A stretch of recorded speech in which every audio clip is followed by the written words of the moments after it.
If you are appearing in AI or machine learning interviews and not clearing them, it could mean you're missing some advanced topics like hyperparameter tuning. This is a crucial skill and many people overlook it in job roles like AI/ML engineer or data scientist, where techniques like grid search, random search, and Bayesian optimization are essential to improving model performance.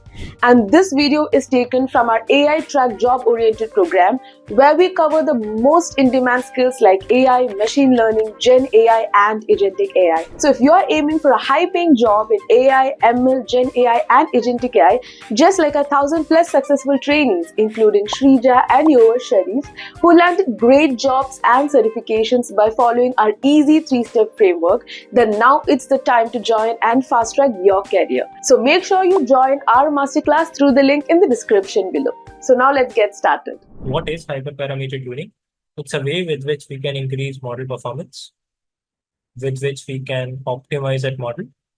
It can take less time if you are working on a final model, but the overall process can be time consuming as well. And it's a way to generalize the model. You may have a model which is overfitting. So what are hyperparameters versus what are model parameters? I want you to focus on this part, this chart and other things. So when I am training my model, that model is learning some parameter. Let's say if I talk about a linear model, that model is learning how my line should be, what angle that line will be moving in, what points those lines, what point that line will be crossing at, etc. etc. That is a parameter which is being learned during training. So it's a value which is being learned during training. For example, weights, coefficients, bias, etc. It's automatically adjusted by the model. We are not controlling it. However, hyperparameter is something that we can control. By default, my model starts with default value of hyperparameters, but usually we change it for the model to work in our expected way, in our expected performance. And max depth was the hyperparameter, but the graph that you saw of all the models, that was outcome of the trained parameters which are learned from the data. Now comes to tuning strategy. I want to tell you how many. It can totally depend on model. Any scikit-learn based model can have 20-25 hyperparameters. Usually there are 15. So let's say there are 20 parameters, hyperparameters. How many values it can take? Some of them can have categorical value. Let me take you to a browser and show you this thing like. And I say scikit-learn decision tree regressor. Like that's. And if I go to the documentation, there are these many parameters. They all have default value. Is max depth in your demo an example of parameter? It's an example of hyperparameter. I'm in the same algorithm, so I'll show you how max depth is. You see this here. Default value is none.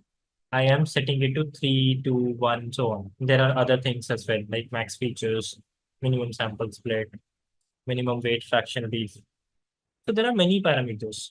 How many values it can have? So criteria, I pronounce it as criteria.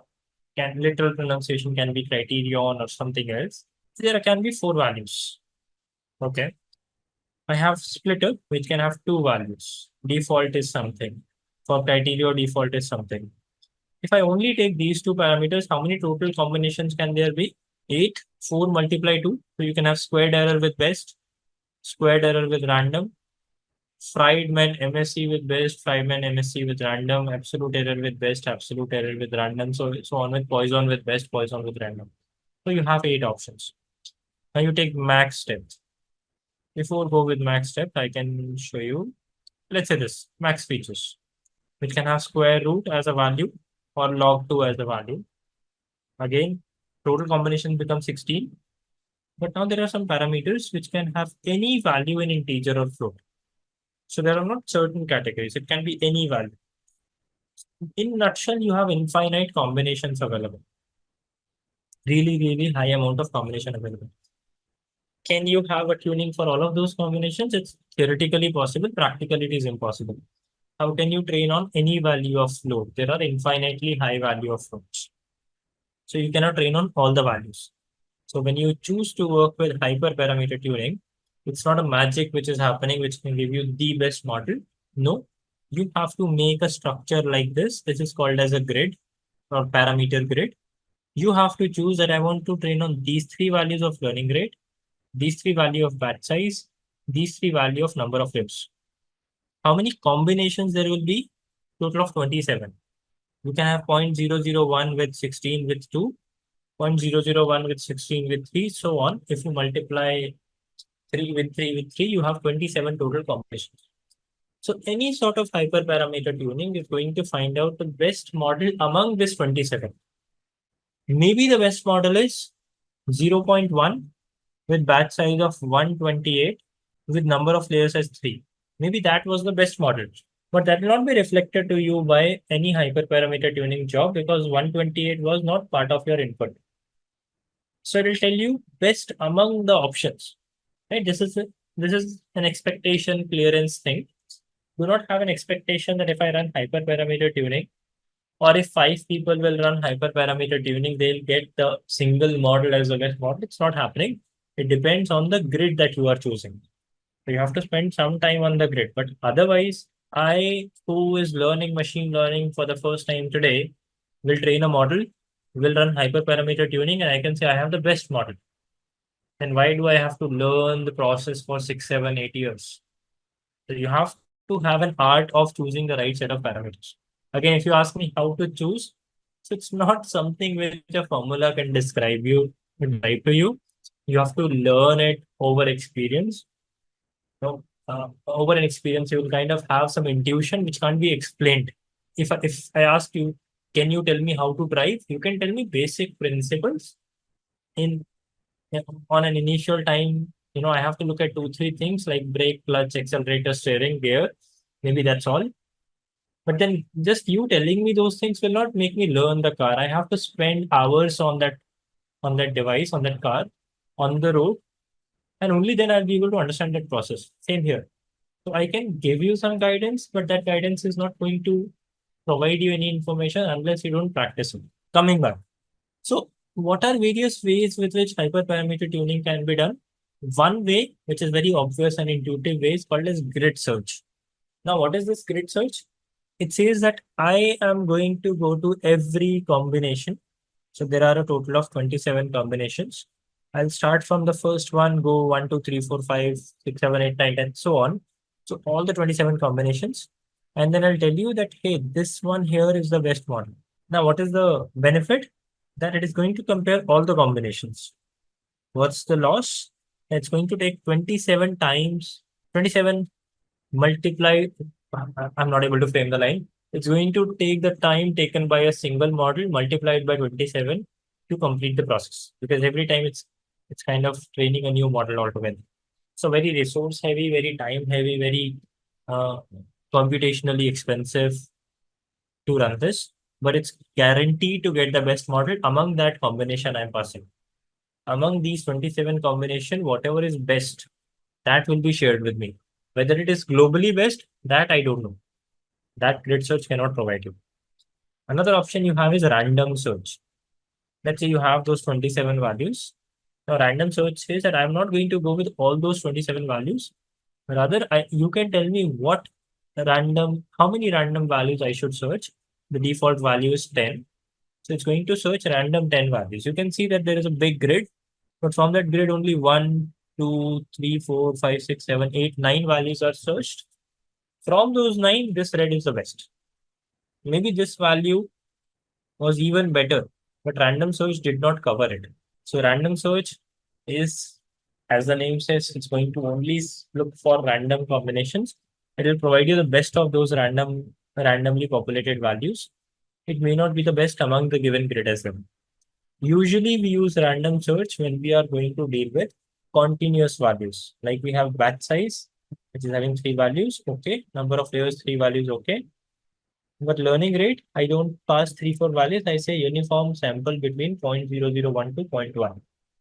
Any value in uniform sample among this data. So it's not a list of 3, 4 options. It's a continuous set of numbers. So you can pick up that hey, this value of learning rate with this value of batch size with this value of layer is working better. Similar to random search and grid search, we have another option called as Bayesian search or Bayesian optimization. What is that now? So in random search, what you're doing is you randomly look for 10 options and you're like, I'm going to check these 10 options. What Bayesian search is saying, I'll look for the first option.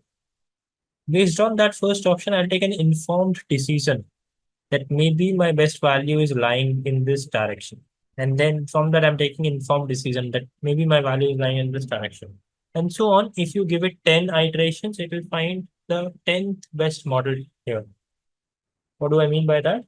It's not working in random manner.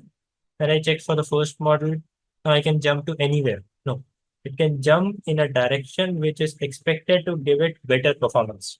It's a sequence of betterment happening up. So Bayesian optimization is really widely used because of its structure, that it is not taking 25 combinations, but in 10 combination, it's giving much better performance compared to random search. It's again not guaranteed to get the best model with Bayesian search, but it is still going to be better than random search. Expectedly, may or may not be true. RAG is a concept from generative AI. If I want to ask ChatGPT that how many days are there in the week, ChatGPT can answer because it's not my data, it's general data, 7 days a week in any country, any state, any city. But if I ask that how many employees are working in my company today, who are present today, it's not a public data. And of course, ChatGPT is not trained on that. I have to connect my attendance system with GPT to answer this question. And this can be done with RAG. It's altogether a different game. What is model tuning? I have a data, usually numerical data, or some or the other way it is converted into numerical format. And I want my model to learn the pattern in that numerical data. RAG is also not about training. Fine tuning was a different thing in generative AI, which can be equivalent to model tuning here. So now I'm looking for my model to understand this data, which it can without model tuning. But maybe the performance is 70% accurate, 80% accurate. I want to improve it. So that's where hyperparameter tuning is coming in. So that's a quick look at how hyperparameter tuning can boost your AI models. So if you want to dive deeper and master these techniques, join our free masterclass on AI, ML, Gen AI, data science, and Agentic AI to earn the skills for a high-paying career.